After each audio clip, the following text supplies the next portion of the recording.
Ferrari thinks it is still chasing Mercedes in the championship. But the telemetry tells a much more dangerous story.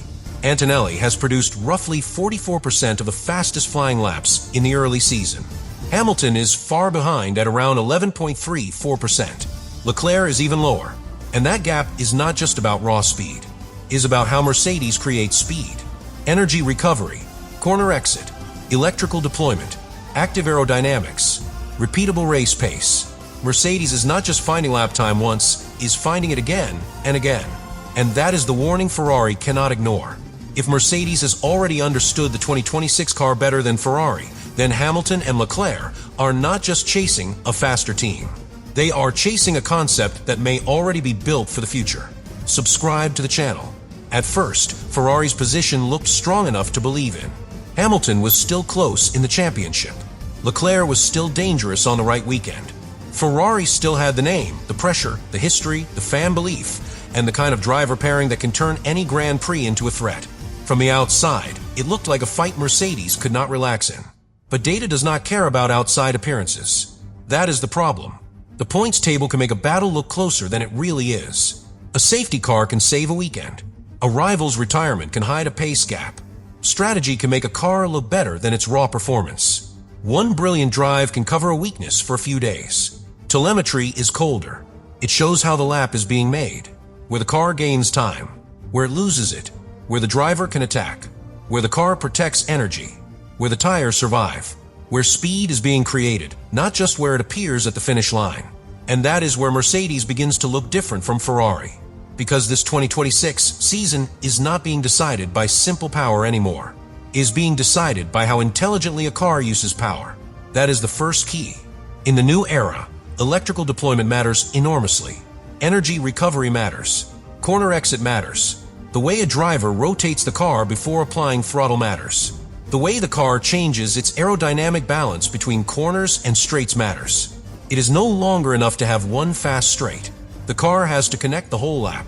And Mercedes, especially in Antonelli's hands, appears to be connecting it better. That is why the fastest lap data matters so much. Antonelli producing roughly 44% of the quickest flying laps in the early part of the season is not just a nice statistic. It is a signal. It tells us Mercedes is not only finding speed in isolated moments, it is repeating speed across race conditions. That is what Ferrari should fear. Because a qualifying lap can be emotional. A driver can pull something special from nowhere. The tires can land in the perfect window. The track can evolve at the right time. But race pace is harder to fake. Race pace demands stability. It demands energy discipline. It demands tire control. It demands a car that can perform again and again, not just once when everything is perfect. And right now, the available data suggests Mercedes has the stronger repeatable pattern. Hamilton being far behind Antonelli in that fastest lap share does not mean Hamilton has lost his ability. That would be the wrong conclusion. Hamilton's race intelligence is still one of the strongest weapons in the sport. The more uncomfortable conclusion is that Ferrari may not be giving him the same repeatable platform Mercedes is giving Antonelli. That is much more serious. Because when a driver as experienced as Hamilton is not appearing in the fastest lap data as often as the lead Mercedes, the question shifts away from the driver and toward the machinery. What is the Ferrari not doing as consistently? Where is the time leaking away? And why does Mercedes appear able to turn the new regulations into lap time more often? That is where this battle becomes technical, but still easy to understand. Think of the lap like spending money from a limited wallet.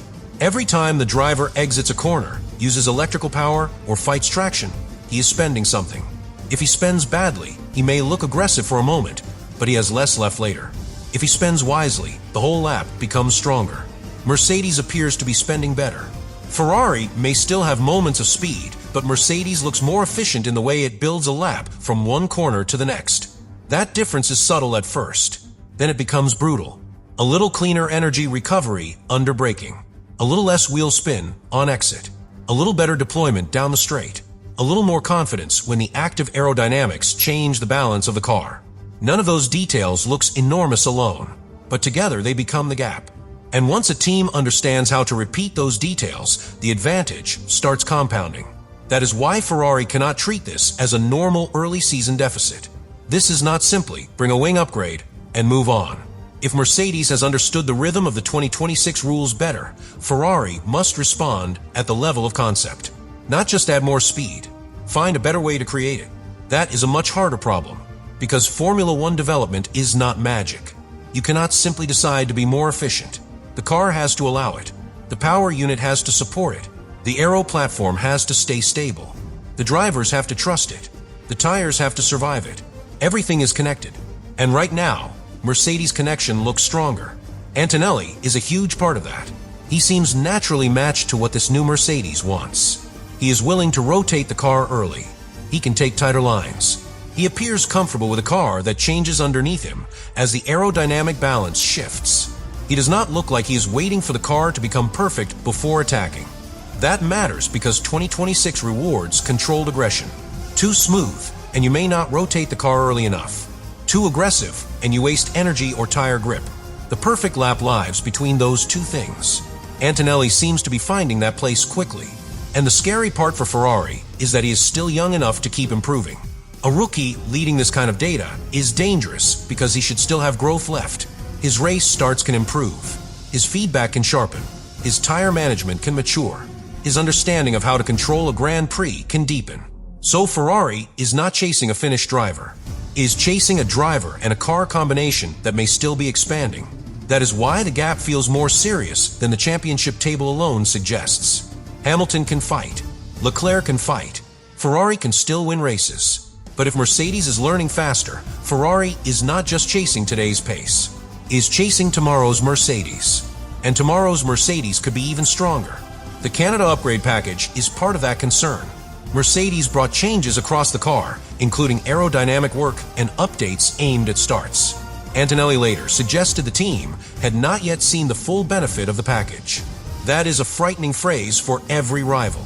Because if Mercedes is already leading key performance indicators before unlocking everything, the gap may not be stable. It may grow. Ferrari cannot afford that. The Italian team needs to find not just more lap time, but more repeatable lap time. It needs Hamilton and Leclerc to appear more often in the fastest lap picture. It needs the car to create speed across a stint, not just in isolated bursts. Because the championship does not reward potential. It rewards repetition. And Mercedes is already showing repetition. That is the foundation of the first major difference between these two teams. Ferrari still looks competitive through moments. Mercedes looks competitive through patterns. A moment can win a race. A pattern can win a championship. And if Ferrari does not turn its moments into a pattern soon, the season could start slipping away before the points table makes the danger obvious. Then the second layer becomes much more dangerous for Ferrari, because the first gap is visible in the numbers. The second gap is hidden in the way the two cars create those numbers. That is where Mercedes begins to look like a team that has understood the new rules faster. In older Formula One eras, people often talked about raw power, downforce, and tire grip as separate things. One team had a stronger engine. Another had better corner speed. Another protected tires better. The lap could be broken into pieces that felt easier to explain. But the 2026 cars are different. Everything is connected. Energy recovery affects acceleration. Acceleration affects tire temperature. Tire temperature affects corner exit. Corner exit affects deployment. Deployment affects straight line speed. Straight line speed affects whether the driver can attack, defend, or control the race. That means one weakness does not stay in one place. It spreads. If Ferrari loses a little energy efficiency under braking, it may lose deployment later. If it loses traction on exit, it may waste electrical power.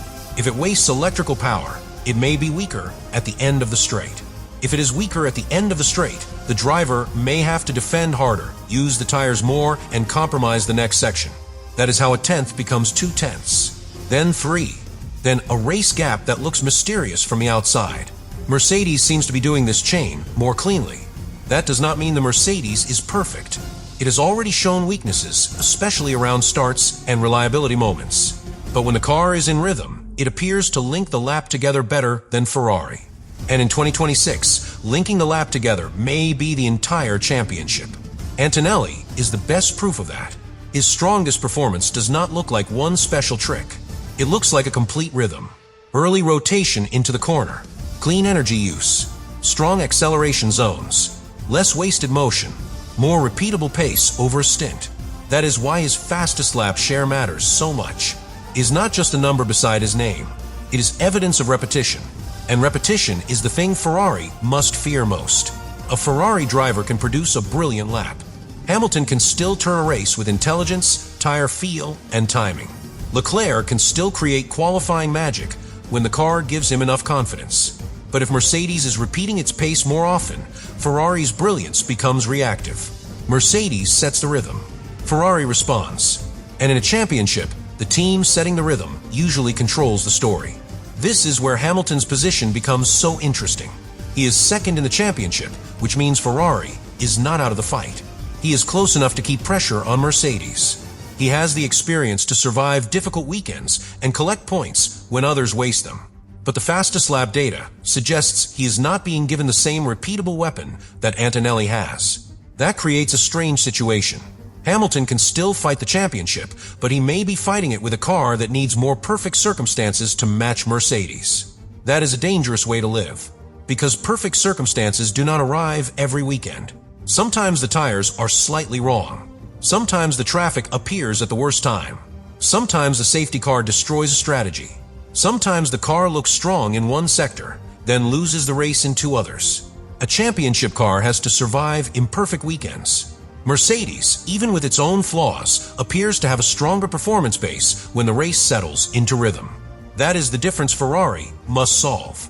Not one-lap passion, not emotional momentum, base performance, the kind of pace that sits underneath the result and keeps appearing no matter what the story around the race looks like. Leclerc's position in the data adds another warning.